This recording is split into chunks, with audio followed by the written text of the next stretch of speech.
चले कल कर लेते हैं। चलिए, थैंक यू।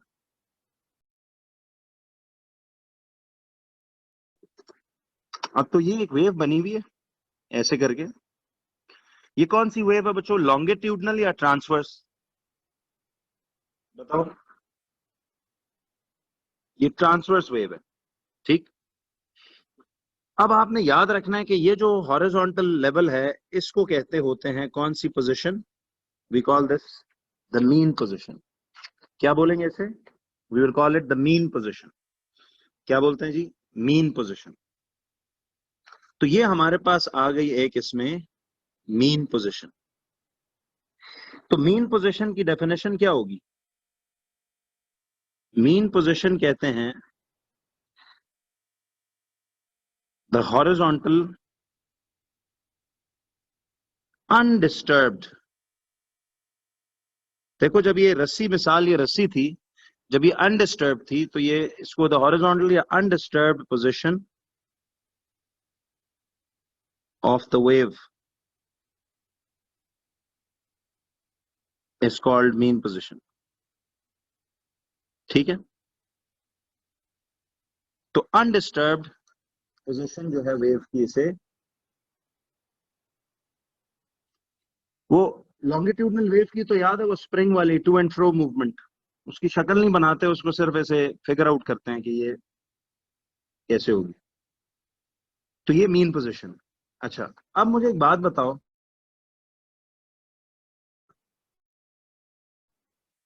फिर एक वर्ड है, सुनना आप जरा, amplitude of the wave.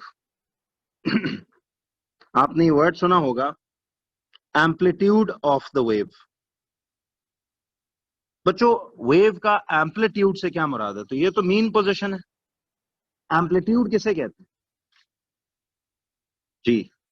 Amplitude कहेंगे, जरा गौर से देखना, ये मीन पोजीशन से लेके इस पीक तक, ये जो फासला है मीन पोजीशन से पीक तक, या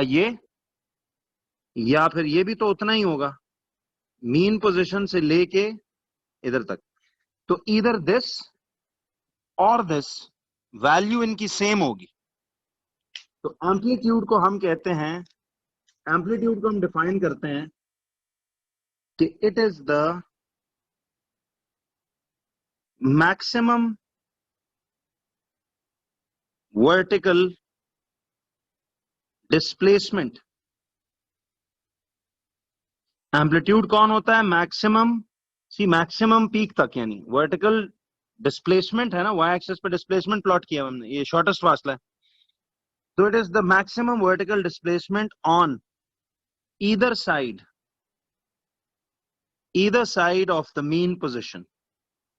तो याद रखिए, it is the maximum vertical displacement on either side of the mean position. Maximum vertical displacement on either side of the mean position.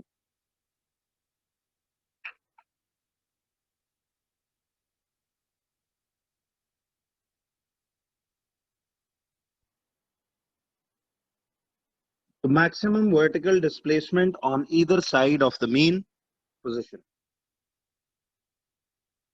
It is the maximum vertical displacement on either side of the mean position.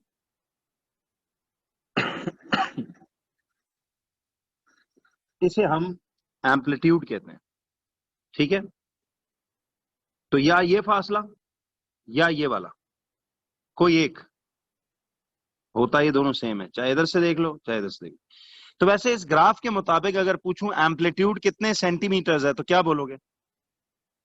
Graph से देख के बता सकते हो। तो see it is 0 से 6 तक 6 centimetres इस वक्त एम्पलीट्यूड है। बिल्कुल सही है। तो जो आपको सीआरओ का सवाल नहीं हो रहा था ना, पहले वेव समझ लेंगे तो फिर सीआरओ होगा, क्योंकि मैंने वो सेक्शन पहले करा दिया था। असूलन पहले ये होता है फिर वो होता है, लेकिन कर सकते हैं, खैर ये कोई बड़ी बात नहीं। यहां तक क्लियर है सबको? तो एम्पलीट्यूड का मतलब क्या होता है? तो ये मीन पोजीशन है और ये एम्पलीट्यूड है। अब बच्चों एक चीज याद रखना, सुनना आप जरा ध्यान से। जरा गौर से देखो, ये जो मैं पूरे का पूरा ये जो ऐसे ये जो इलाका शेड कर रहा हूं, किसी को पता है कि इस पूरे इलाके को क्या कहते हैं?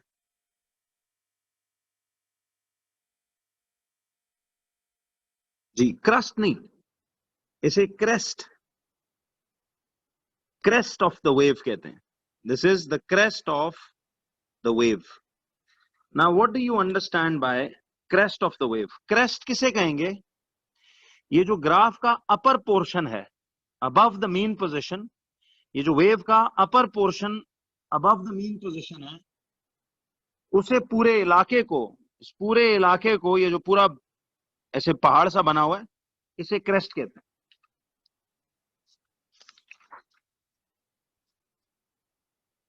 तो अब देखिए, क्रेस्ट ऑफ द वेव को डिफाइन करेंगे. Crest of the wave, it is the region, it is the region above, sorry, it is the region of the wave above the mean position, above the mean position. So it is the region of the wave above the mean position. ये crest है. Crest of the wave is, it is the region above the mean position. इसे हम crest कहेंगे.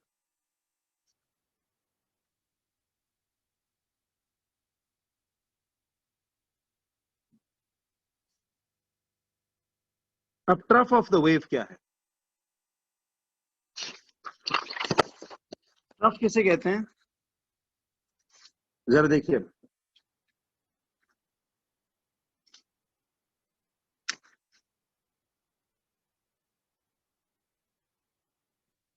ये जो पूरा नीचे वाला इलाका है, ये region below the mean position, इसे हम बोलते हैं ट्रफ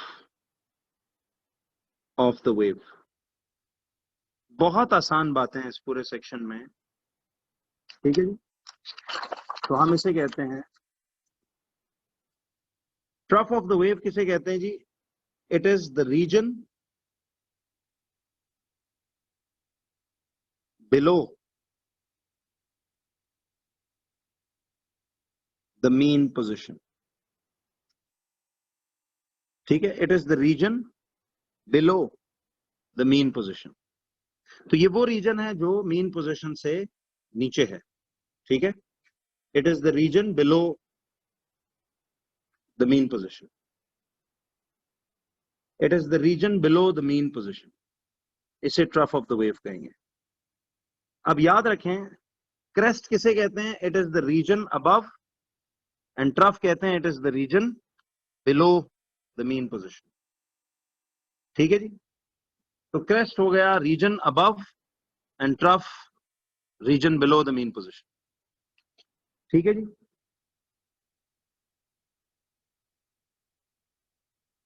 अब एक याद रखो, एक फैक्ट, बड़ी अहम बात है ये. वन कंप्लीट वेव, फिजिक्स में एक मुकम्मल वेव या लहर किसे कहते हैं?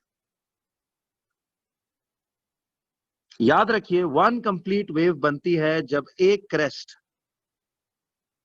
प्लस एक, उस जगह नहीं बची, एक trough. One crest plus one trough जुड़ जाएं तो एक मुकम्मल वेव बनती है.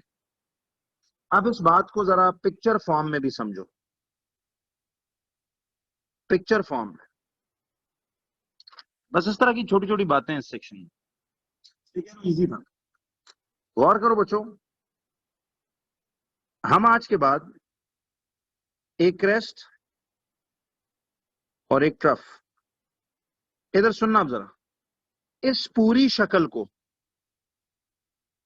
आज से आप सी दिस होल थिंग, एक पूरी क्रेस्ट एक पूरी ट्रफ, इसे हम मानेंगे one complete wave. Because see it has one complete crest and one complete trough.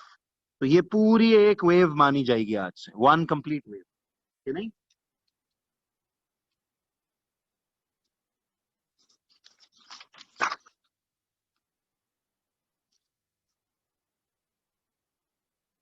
ये नहीं।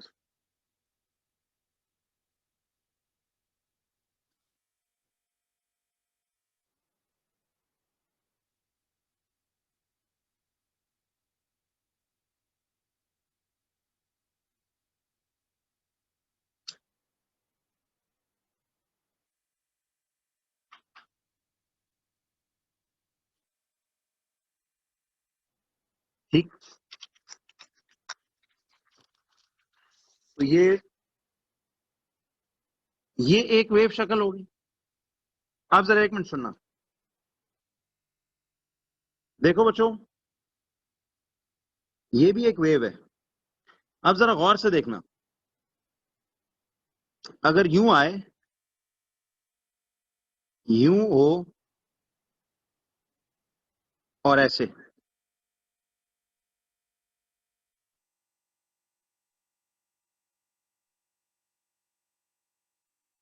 तो बताओ ये भी, क्या इसको भी एक मुकम्मल वेव मानना चाहिए? यस और नो? इसे भी एक वेव मुकम्मल मानना चाहिए जी। देखो ये आधा क्रेस्ट, आधा क्रेस्ट ये और आधा क्रेस्ट ये मिलके क्या हो गया? एक क्रेस्ट। और ये क्या है? ये पूरा ट्रफ है। तो आज से ये भी याद रखना, ये जो मैं रेड लाइन सी फेर रहा हूं, ये भी एक वेव मानी जाएगी, और इसको भी आज से आप एक वेव मान सकते हो, क्योंकि इसमें भी तो यार देखो ना, ये बात फुलफिल नहीं हो रही। आधा क्रेस्ट और आधा क्रेस्ट मिलके एक क्रेस्ट और एक पूरा ट्रफ। तो ये भी वेव की शक्ल, पूरी वेव है ये भी। समझ आई? जी बिल्कुल। और फिर तीसरी शक्ल, जरा देखो ये,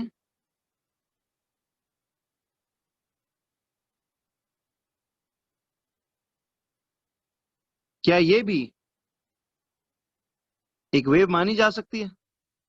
यस, बिल्कुल। क्योंकि देखो, जरा गौर से देखना, ये हाफ ट्रफ ये मिलके एक ट्रफ, और ये एक क्रेस्ट। मकसद कहने का ये है कि यार ये आधा आधा भी क्यों ना जुड़े, ये पूरी शक्ल भी एक वेव पैटर्न है, पूरा एक वेव है ये। समझ रहे हो? तो this is also a one complete wave, picture number 2। Picture number 3 भी वन कंप्लीट वेव है। तो ये भी वन कंप्लीट वेव, ये भी वन कंप्लीट वेव, और ये भी वन कंप्लीट वेव। तो ये सब एक एक मुकम्मल वेव है। क्यों जी? तो ये शक्लें याद रखना, ठीक है? कि देखो ये भी एक वेव है, ये भी एक वेव है, और ये भी एक वेव है। ये तीनों शक्लें, मकसद एक क्रेस्ट एक ट्रफ मुकम्मल होना चाहिए, तो एक वेव तब बनती है। हो गया कॉपी?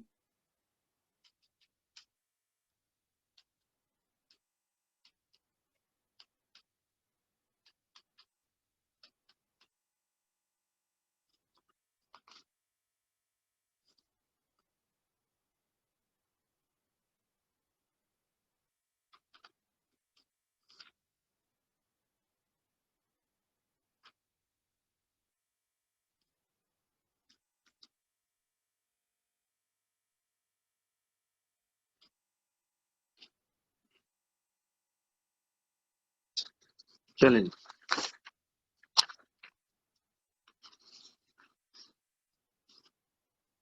अब आओ बच्चों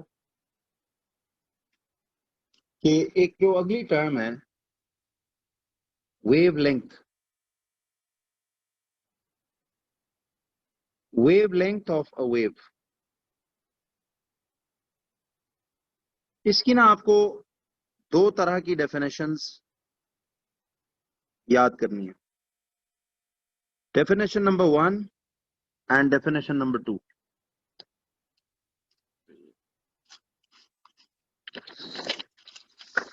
ये लो,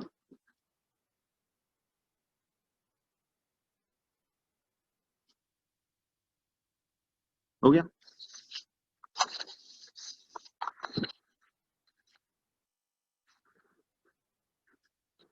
सबसे पहले अच्छा नाम से देखो, वेव लेंथ क्या चीज बता रही है? कोई टाइम बताएगा या कोई लेंथ है ये?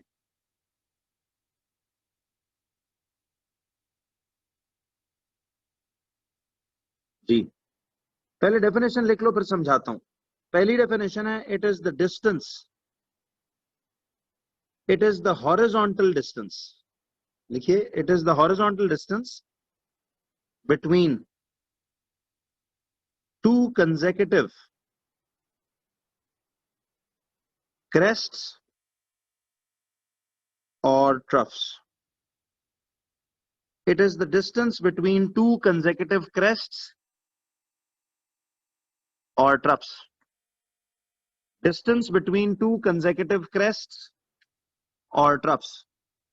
और दूसरी डेफिनेशन लिखो, it is the horizontal distance. मैं समझाता हूं फिर। It is the horizontal distance between any two points having the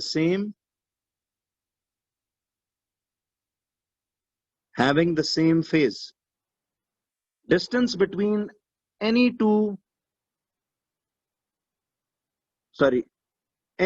consecutive points, ये लिखो, it is the horizontal distance between any two consecutive points having the same phase.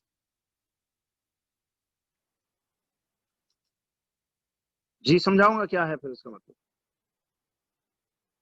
तो exam में ये दोनों पूछ सकता है, आने चाहिए, दोनों एक्सप्लेन भी कर दूंगा।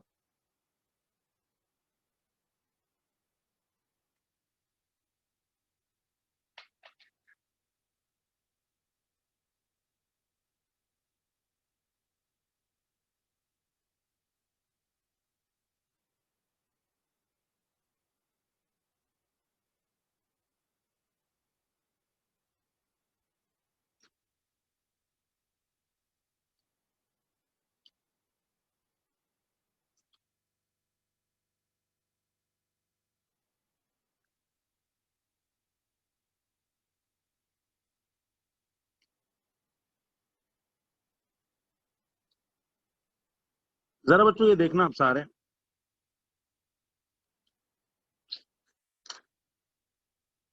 Everybody watch.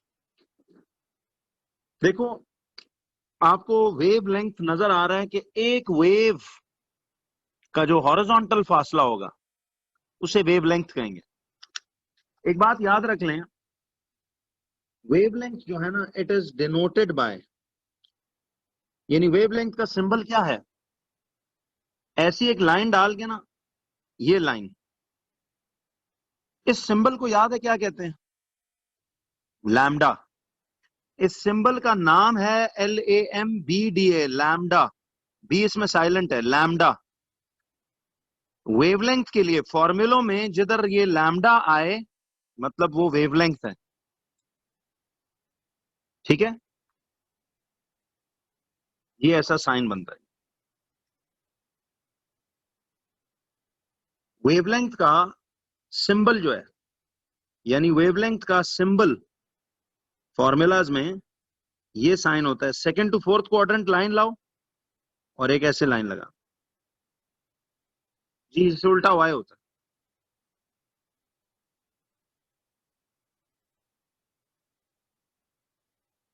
ये लैम्डा यानी वेवलेंथ का सिंबल है, और चूंकि ये एक लेंथ है तो इसके SI यूनिट्स ऑब्वियसली मीटर्स होंगे। SI।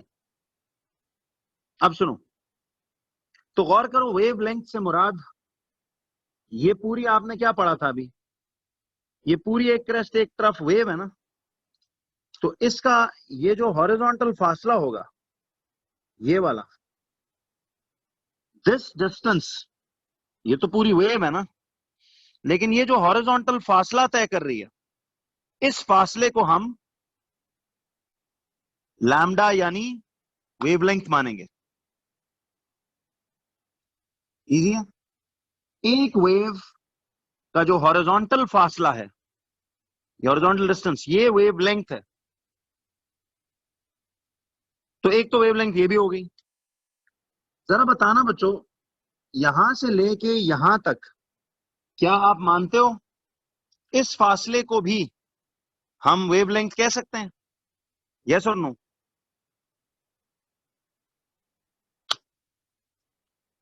बिल्कुल कह सकते हैं। देखें ना, हमने क्या पढ़ा था बच्चों कि क्या ये आधा क्रेस्ट, फुल ट्रफ और आधा क्रेस्ट, ये पूरी एक वेव नहीं बनती? सी, ये भी तो एक पूरी वेव बनती है। क्यों जी? तो इस वेव का भी, यानी बजाय इसके कि मैं देखो इधर से ये फासला लेता, मैंने ऊपर रिप्रेजेंट कर दिया है, लेकिन डिस्टेंस तो ये हॉरिजॉन्टल चाहिए, तो एक्स एक्सिस पे ही देखोगे ना। क्या ख्याल है? तो देखो ना, ये दोनों कंसेक्यूटिव क्रेस्ट्स नहीं है। जवाब दो। ये दोनों कंसेक्यूटिव क्रेस्ट्स नहीं है, ये दोनों। तो उनके बीच का हॉरिजॉन्टल फासला अब जितना ये है उतना ही ये होगा। बेशक नाप के देख सकते हैं। तो कहने का मकसद है, मैं चलो आपको तीन अलग अलग पिक्चर्स पे बना के दिखाता हूं कि किस किस फासले को वेवलेंथ मान सकते हैं। एक मिनट रुकना आप जरा। देखिए, आपको वो पिक्चर जो बताई, ये वेव है ना एक, तो इसका ये जो हॉरिजॉन्टल फासला है, इसको लैम्डा मानेंगे, ये जो हॉरिजॉन्टल फासला। फिर आपने कहा था ना ये भी एक वेव है, ठीक, ये भी एक वेव है। तो मुझे बताएं,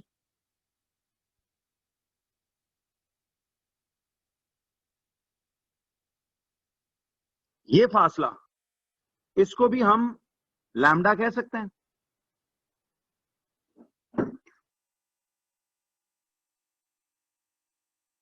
इसको भी तो लैम्डा कह सकते हैं।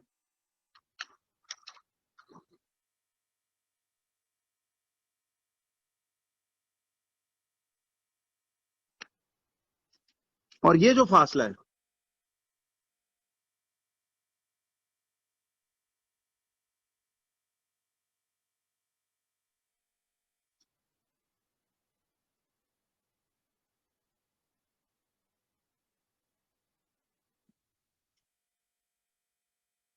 ये भी अगर पूरी वेव है तो इसको भी तो लैम्डा बोल सकते हो कि नहीं?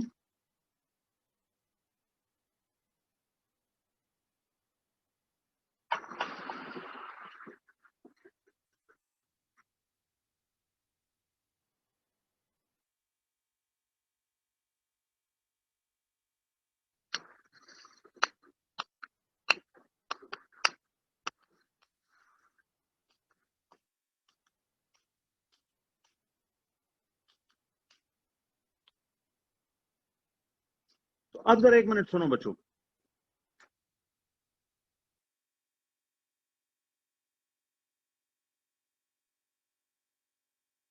तो देखो ना, ये दो कंसेक्यूटिव क्रेस्ट्स के दरमियान का हॉरिजॉन्टल डिस्टेंस नहीं है, या दो कंसेक्यूटिव ट्रफ्स का हॉरिजॉन्टल डिस्टेंस नहीं है। तो इन तीनों को हम लैम्डा यानी वेवलेंथ मान सकते हैं।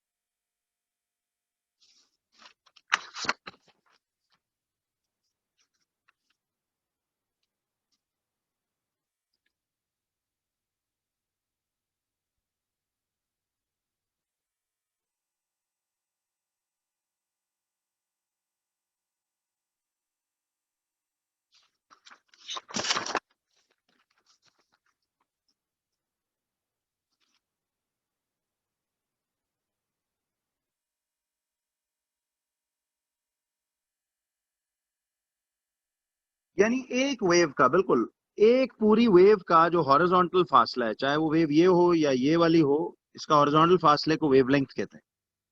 तो डेफिनेशन नंबर 1 अब समझ आई। देखो डेफिनेशन नंबर 1 क्या कहता है कि it is the horizontal distance. ये कैसा डिस्टेंस है? It is the horizontal distance between two consecutive crests और कंसेक्यूटिव ट्रफ्स। ये अब समझ आई। तो इसे ग्राफ पे बताना आना चाहिए।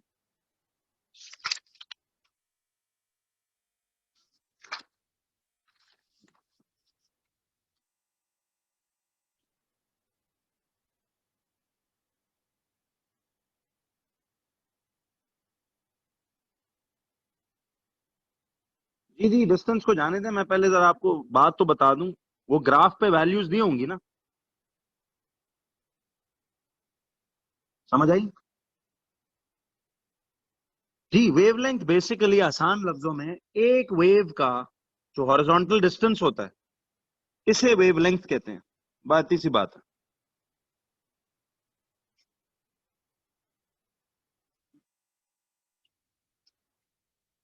तो मैं आपको जरा इस पे 1 मिनट एक क्वेश्चन बताता हूं, जरा मुझे जवाब दीजिएगा कि अब तक जो सीखा है उसको जरा समझते हैं। डिस्प्लेसमेंट यूं दी हुई है सेंटीमीटर्स में, डिस्टेंस यूं दिया हुआ है सेंटीमीटर्स में।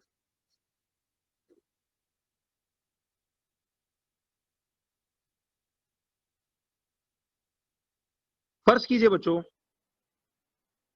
आपको ये दिया हुआ है 15। मैं आपको इतना बस प्रोवाइड करके बोलता हूं कि calculate the wavelength of this wave. तो आप क्या करोगे, कितना आएगा जवाब?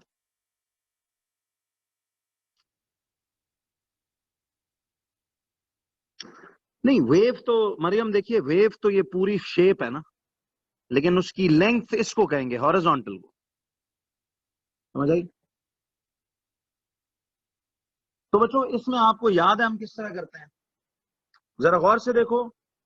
आपको पहले ये देखना है कि ये डिस्टेंस दिया हुआ है इन सेंटीमीटर्स, यानी ये 15 सेंटीमीटर्स है।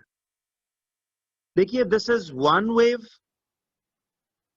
This is two waves and this is three waves. तो गौर से देखो, 3 मुकम्मल वेव्स का फासला है 15 सेंटीमीटर्स। 3 वेव्स का फासला है 15 सेंटीमीटर्स।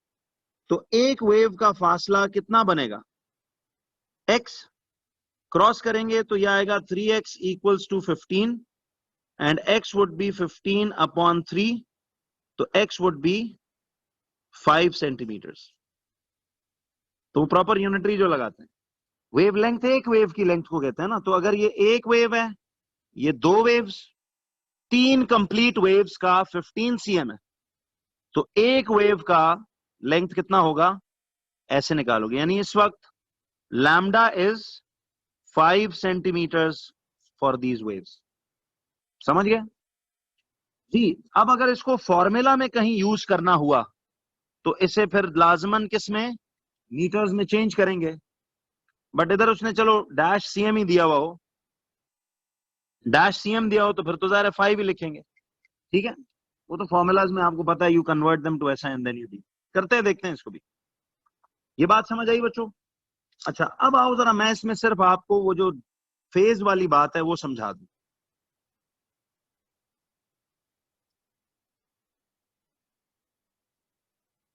जी जी बिल्कुल। अब देखो, अगर इसका ये वाला फासला, बच्चों ध्यान दो, अगर ये वाला फासला इसका 5 cm है, तो ये फासला भी गिन लेना एग्जैक्ट 5 होगा। ये वाला फासला भी गिन के देख लेना एग्जैक्ट 5 होगा। यानी डिस्टेंस बिटवीन टू कंसेक्यूटिव क्रेस्ट्स, ये भी तो वेव है ना, तो ये डिस्टेंस भी एग्जैक्ट जो वैल्यूज इधर ग्राफ पे दी होती हैं तो उतना ही होता। समझ आई? तो दिस डिस्टेंस 2 कंसेक्यूटिव क्रेस्ट्स या 2 कंसेक्यूटिव ट्रफ्स का फासला भी, और ये भी, तीनों ये वेवलेंथ्स ही हैं। क्यों जी, सही समझ आ रहा है? देखो सीख के चलो, मैं फिर कह रहा हूं, ये समझ के करना होता है, खत्म नहीं करना होता। हो गया? अब आओ जरा मैं आपको वो जो दूसरी डेफिनेशन थी उसको जरा पहले बच्चों आपको समझाऊं। इधर देखिए जरा, अब मैं आपको सेकंड डेफिनेशन की बात जरा समझा रहा हूं। देखिए, डेफिनेशन नंबर 2 क्या थी कि wavelength is the horizontal distance. पहले सुन लो, Wavelength is the horizontal distance. It is the horizontal distance between two consecutive points. Between two consecutive points having the same phase. It is the distance between two consecutive points having the same phase. ध्यान दो, तो wavelength क्या चीज है? It is the horizontal distance between two consecutive points having the same phase. यार जरा पहले आप आइए कि इस लफ्ज फेज का क्या मीनिंग है. फेज किसे कहते हैं? Phase is the state of vibration. Phase किसे कहते हैं? द स्टेट ऑफ वाइब्रेशन को. स्टेट ऑफ वाइब्रेशन को. अब दो तरह के जुमले हम यूज करते हैं ना. हम कहते हैं जी particles are in the same phase. Particles are in the same phase. और एक जुमला हम यूज करते हैं कि पार्टिकल्स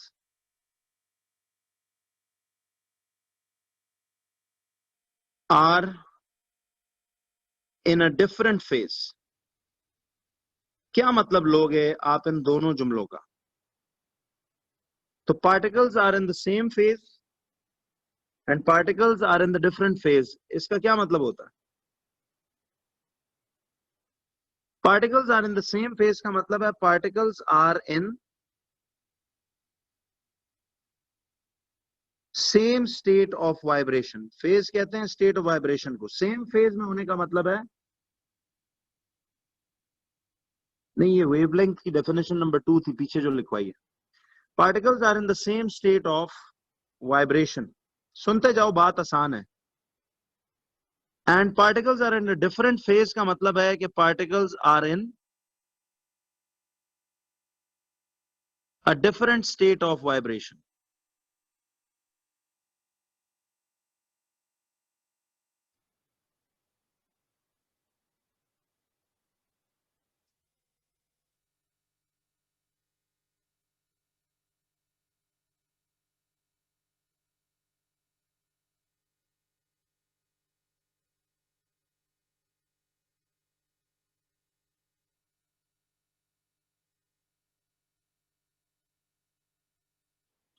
पहले ये लिखो जरा, मैं आपको बात समझाता हूं. देखिए बच्चों, अगर आपको एक वेव दी जाए,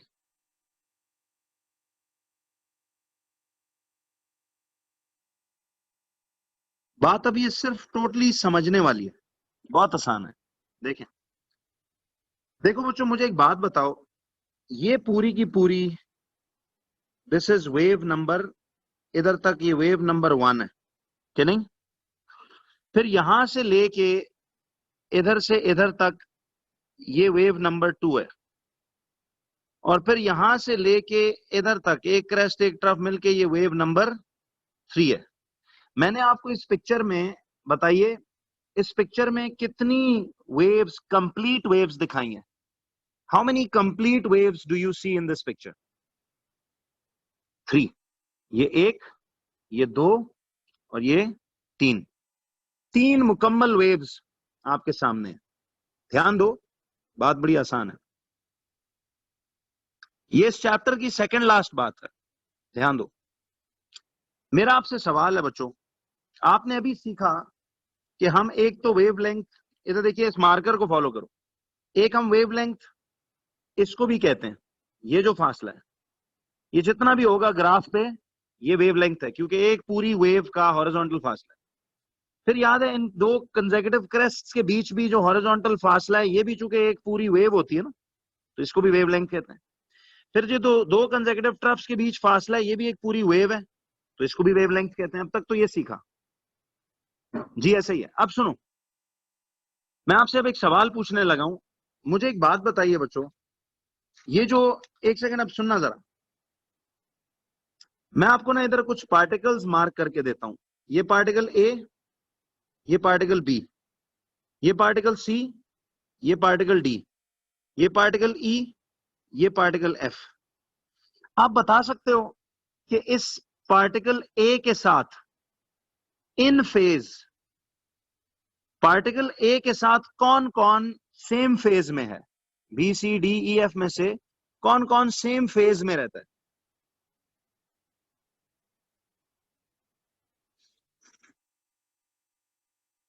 जी, अब ये जिन्होंने जवाब दिया ना बच्चों, ध्यान दो, जिन्होंने जवाब दिया सी और ई, वो बिल्कुल सही कह रहे हैं। ए, सी एंड ई ये सेम फेज में है। बताता हूं कैसे। देखो यार, आपने अगर देखना हो कि ए वाले पार्टिकल के साथ इस पूरी वेव्स पे कौन कौन से और particles in the same phase हैं, तो पता है क्या सोचो, आप ए की लोकेशन देखो। मुझे एक बात बताओ, जरा एक सेकंड बात गौर से सुनने वाली है, देखिए ध्यान से इधर देखना। पार्टिकल ए का रेजिडेंशियल एड्रेस बताओ, पार्टिकल ए का रेजिडेंशियल एड्रेस बताओ। मैं ये देख रहा हूं, दोबारा सवाल सुनो, पार्टिकल ए के साथ इन सब में से कौन कौन सेम फेज में है, यानी सेम स्टेट ऑफ वाइब्रेशन में। तरीका बड़ा आसान है। पार्टिकल ए का मुझे जरा पता बताएं, पार्टिकल ए क्या वेव नंबर 1 पे पाया जा रहा है, या वेव नंबर 2 पे पाया जा रहा है, या वेव नंबर 3 पे? ए कहां पाया जा रहा है? बिल्कुल सही है, ए पाया जा रहा है वेव नंबर 1 पे। मैं अब इसका पता निकाल रहा हूं कि यार इसका एड्रेस क्या है। फिर वेव नंबर 1 पे तो है, बट उसके क्रेस्ट पे है या ट्रफ पे? बोलो कहां है ए पार्टिकल, उसके क्रेस्ट पे रह रहा है या ट्रफ पे? दूसरा पता यह है कि उसके क्रेस्ट पे है। तीसरी बात, क्या उसके क्रेस्ट के पहले हाफ में है या सेकंड हाफ में? क्रेस्ट के पहले हाफ में है ए या सेकंड हाफ में? फर्स्ट हाफ में। यार यही कैरेक्टरिस्टिक्स जो ए में पाए जा रहे हैं, जरा बताना वेव नंबर 2, वेव नंबर 3 में किस किस में ये फीचर पाए जा रहे हैं? देखो ना, वेव नंबर 1 तो यहां खत्म होगी, अब वेव नंबर 2 ये वाली है, ये ब्लैक वेव। मुझे बताएं वेव नंबर 2 के क्रेस्ट पर ये सी डी दोनों पाए जा रहे हैं, लेकिन फर्स्ट हाफ में कौन है? फर्स्ट हाफ में कौन है? That is C. तो मुझे ये बताएं कि सी फर्स्ट हाफ में है, क्या ख्याल है? तो ए के साथ बिल्कुल in the same state of vibration C नहीं है? यस और नो? क्यों जी?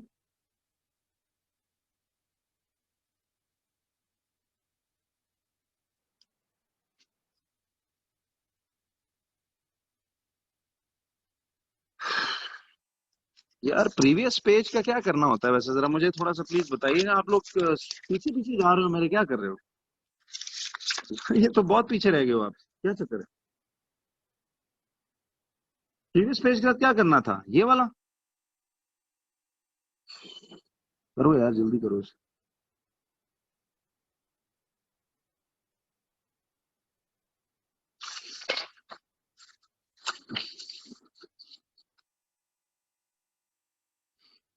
अली अब समझ आया ये आपको?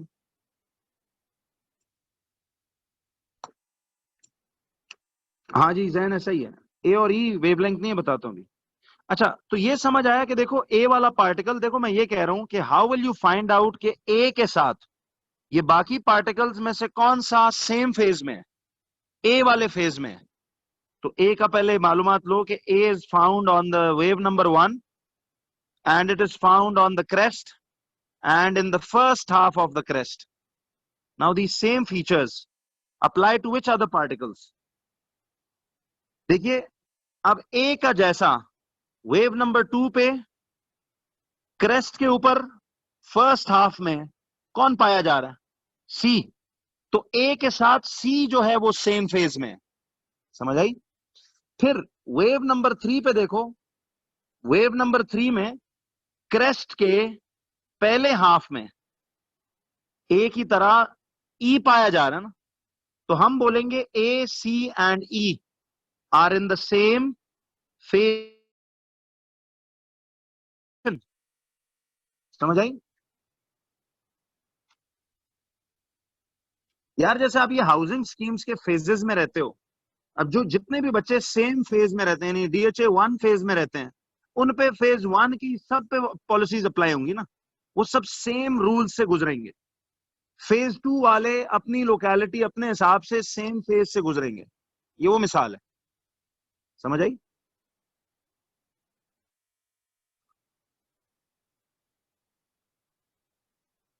जी वेव डिफरेंट हो से क्या फर्क पड़ रहा है भाई?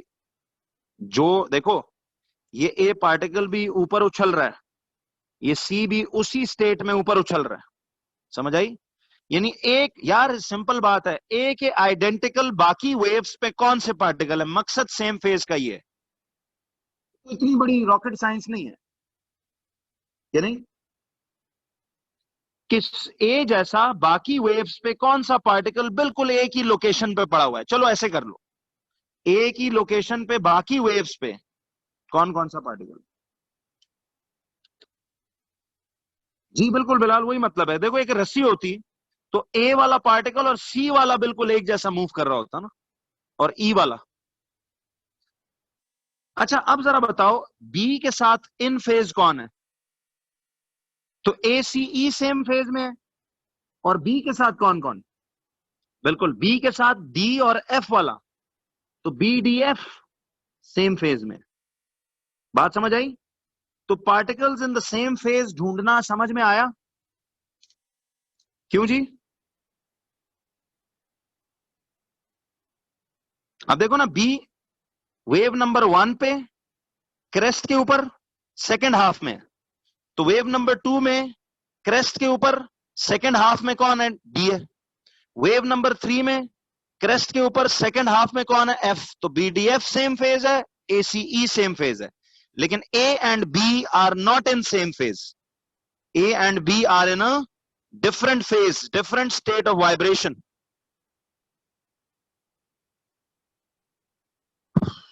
यार इसमें क्या चीज मुश्किल लगी है, बताइए।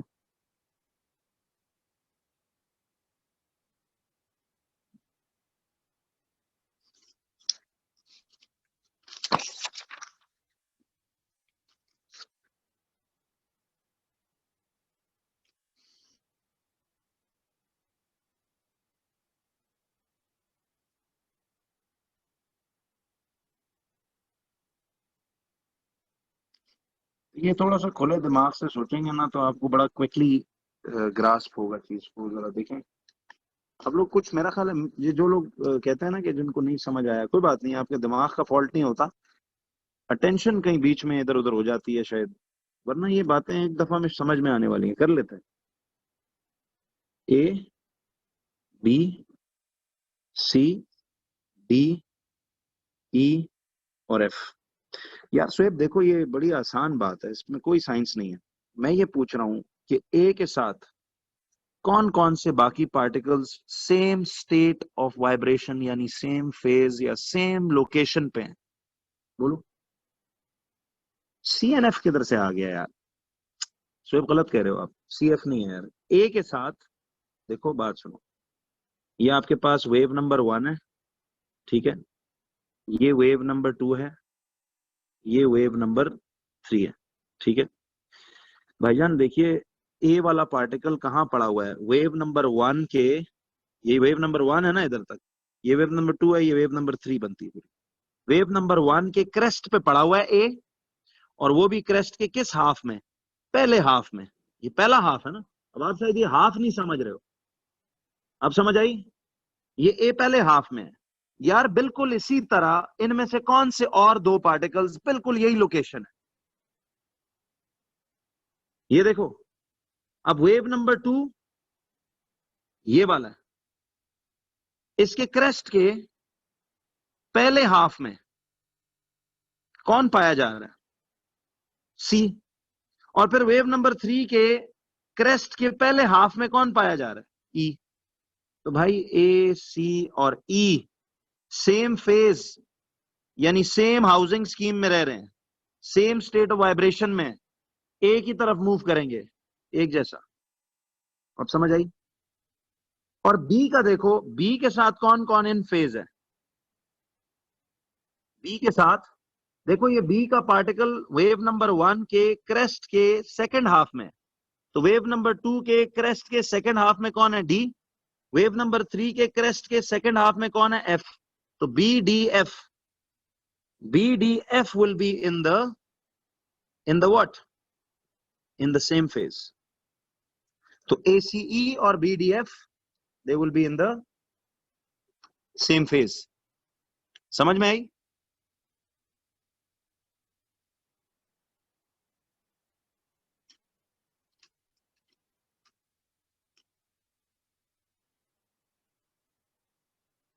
क्यों जी? अब क्लियर हुआ जी? तो अब मुझे एक बात बताओ, ये A और C दोनों कंसेक्यूटिव पॉइंट्स है ना, जो सेम फेज में है, तो वेवलेंथ इसको भी कह सकते हैं। देखिए यहां से लेके इधर तक ये जो सेम फेज में पार्टिकल्स हैं, कंसेक्यूटिव पार्टिकल्स, फेज में तो E भी है, लेकिन A और C कंसेक्यूटिव पार्टिकल्स हैं जो सेम फेज में है, इनके बीच के हॉरिजॉन्टल फासले को भी लैम्डा बोलते हैं जी। Same for particles in trough also. ठीक है जी, तो ये भी लैम्डा है।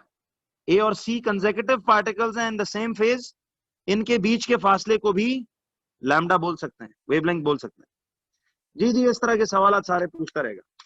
अच्छा अब जरा मुझे चलो यूं बता दो, ये जी एच आई जे के और एल, जरा बताओ जी के साथ सेम फेज में कौन कौन है?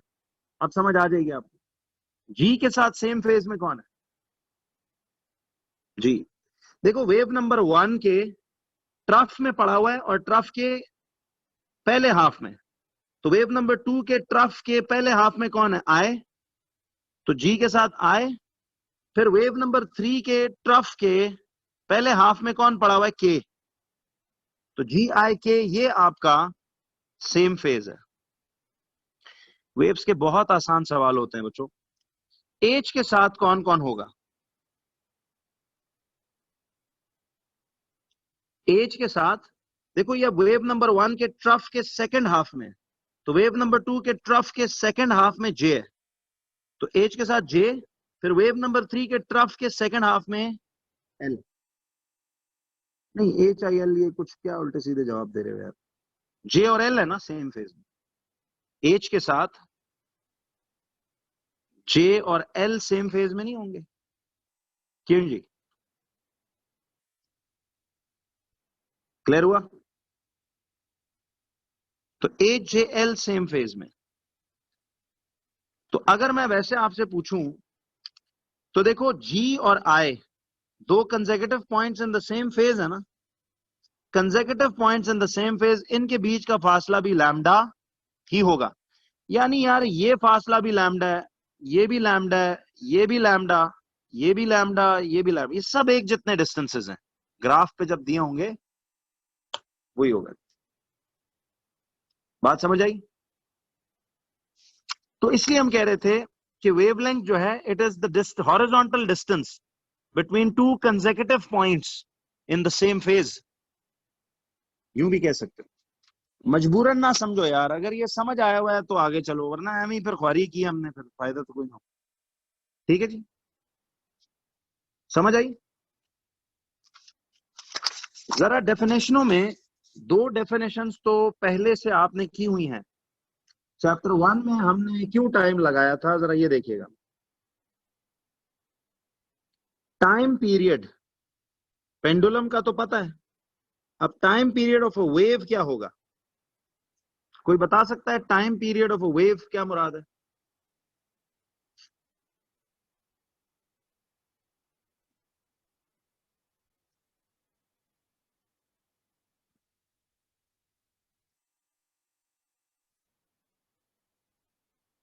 तो देखिए बच्चों, time period of a wave, it is the time taken जी, it is the time taken to complete one wave. याद है टाइम पीरियड को डिनोट किया जाता है, डिनोटेड बाय कैपिटल टी। वही तरीका है। SI यूनिट्स इसके सेकंड्स ही हैं। ठीक है जी, ये तो पता। अच्छा, फिर मुझे बताओ फ्रीक्वेंसी ऑफ अ वेव से क्या मुराद है। देखो अब उधर टाइम लगाने का इधर फायदा समझ आ रहा है जी। फ्रीक्वेंसी कहते हैं इट इज द, याद है, number of waves completed in 1 second. Number of waves completed in 1 second, जी बिल्कुल। इसका सिंबल क्या होगा, डिनोटेड यानी सिंबल क्या होगा फ्रीक्वेंसी का, small f। And SI units they are hertz, Hz। ठीक है, तो फ्रीक्वेंसी और टाइम पीरियड ये तो पता है आपको। जरा देखो, ये पुराना काम था। मैं एक सेकंड आपको जरा वो लिखवा दूं, formula connecting frequency and time period. किसी को याद है ये क्या फॉर्मूला पढ़ा था हमने, formula connecting frequency and time period? तो वो था frequency equals 1 over time period. याद है ये सब पुराना काम है। ये लो यार, ये किया हुआ है भाई, ये तो सिर्फ पुराना एक रिकॉल दे रहा था।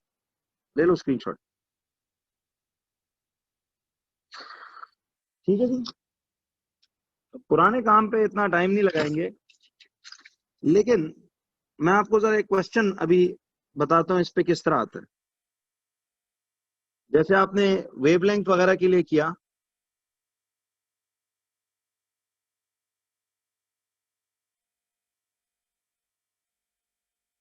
अब याद रखो जब आपसे फ्रीक्वेंसी या टाइम पीरियड पूछेगा ना, तो फिर एक्स एक्सिस पे टाइम प्लॉट करेगा। समझ रहे हो बात बच्चों?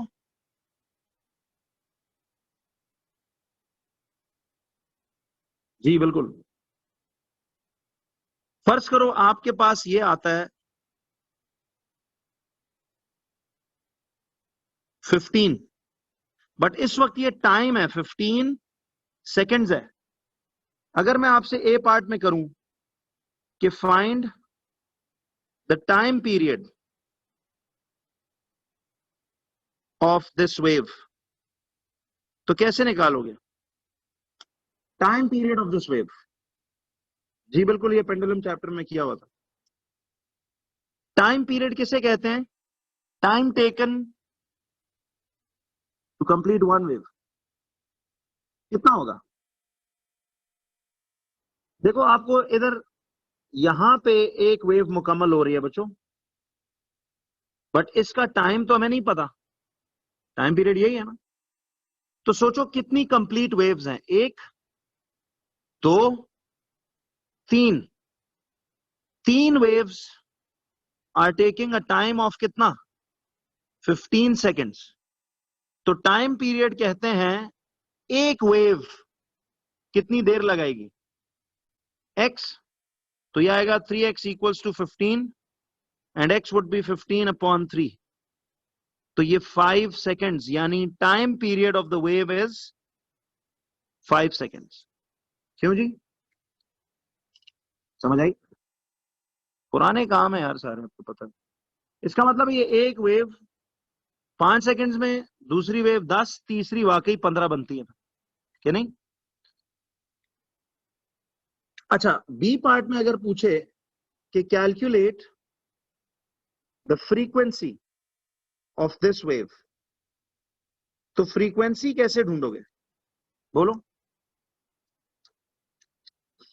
टाइम पीरियड निकल आया, तो frequency equals 1 over time period, यानी 1/5, यानी 0.2 हर्ट्ज। यानी 1 सेकेंड में 0.2 वेव कंप्लीट होगी कि नहीं? ये मतलब है इसका, ये 1/5 हर्ट्ज का। मतलब तो क्लियर है ना भैया, आता ही है कि नहीं बच्चों, यहां तक क्लैरिटी है सबको? श्योर?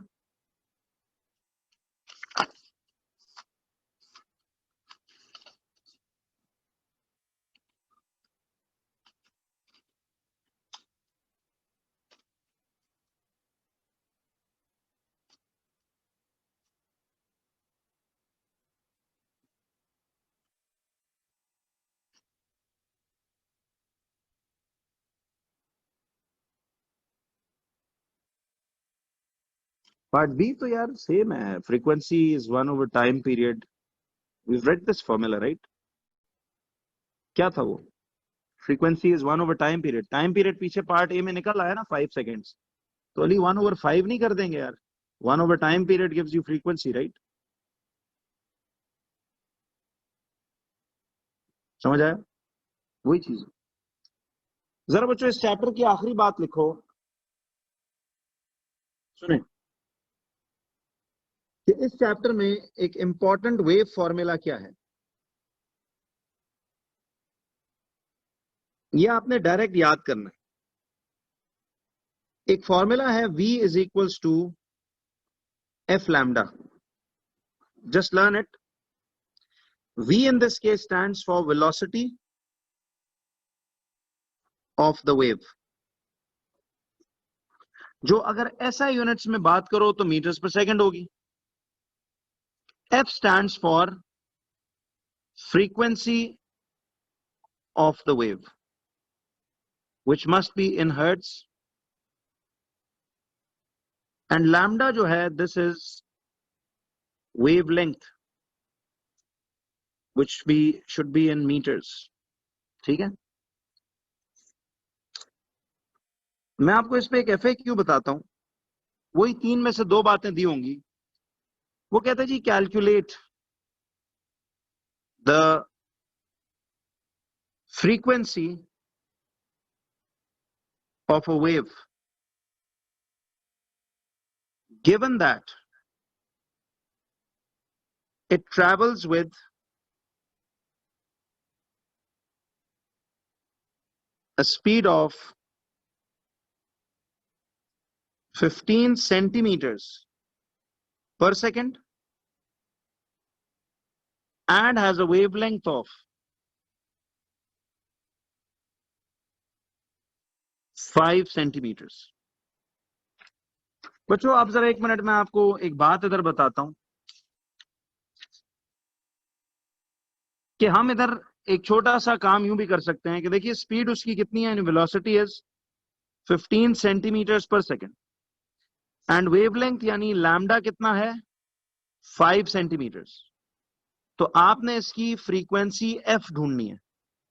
यार एक बात याद रखना, थ्योरी सेक्शन में भी इवन मैं मानता हूं ये SI यूनिट्स नहीं है, लेकिन अगर वेलोसिटी सेंटीमीटर पर सेकंड और लैम्डा 5 cm में दिया हुआ है तो फिर इन्हें चेंज करने की जरूरत नहीं है, फ्रीक्वेंसी तब भी किस में निकलेगी, हर्ट्ज में। वजह सुनना आप जरा, v is equals to f lambda, v is 15, f is f and 5 is 5। ये 5 cm जब नीचे आएगा, देखिए ये सेंटीमीटर्स पर सेकंड है और ये सेंटीमीटर्स है ना, तो ये 15 सेंटीमीटर्स पर सेकंड ओवर 5 cm, cm से cm कट जाएगा तो फ्रीक्वेंसी आपकी येट 3 हर्ट्ज ही बनेगी। तो no need to convert them and then do this, वो कैंसिल हो जाएंगे वैसे कि नहीं। तो वो तो अब न्यूमेरिकल्स तो आते हैं ना यार, 3 चीजों में से कोई सी 2 दी होंगी, तीसरी निकाल लो कि नहीं। तो यहां बच्चों आपका मुकम्मल तौर पे चैप्टर 1 होता है एंड, ठीक है।